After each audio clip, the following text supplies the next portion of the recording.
Malam ni kita dengar pasal kematian. Boleh jadi 2 bulan lagi hari kematian kita. Tuan-tuan, saya yang bercakap, Allah tunjuk di Malaysia ni semua jenis manusia mati. Kebanyakan mereka mati dalam keadaan mereka pun tak tahu mereka akan mati. Malam pertama duduk di alam barzakh.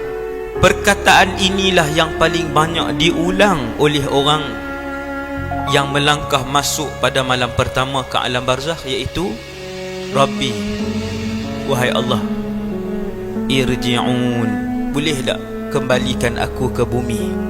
Tuan-tuan percaya ke tak? Ayat ni lah tuan-tuan akan tengok, ayat ni lah yang tuan-tuan akan dengar bila kita dan saya masuk ke alam barzakh nanti.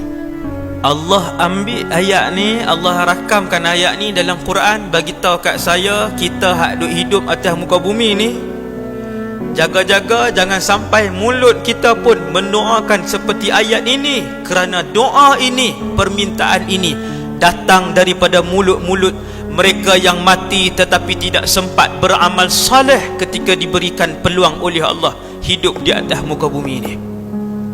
Esok mati takat malam ni je. Maghrib tadi solat kamu yang terakhir, isyak tadi solat kamu yang terakhir, subuh esok pagi solat kamu yang terakhir, bacaan Quran kamu yang tahun lepas itulah yang terakhir untuk kamu.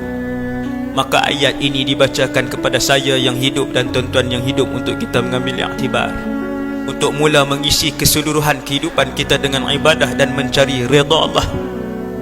Kerana manusia yang mencari redha Allah dan akhirat, beliau akan diberikan dunia dan kekayaan oleh Allah Subhanahu wa ta'ala.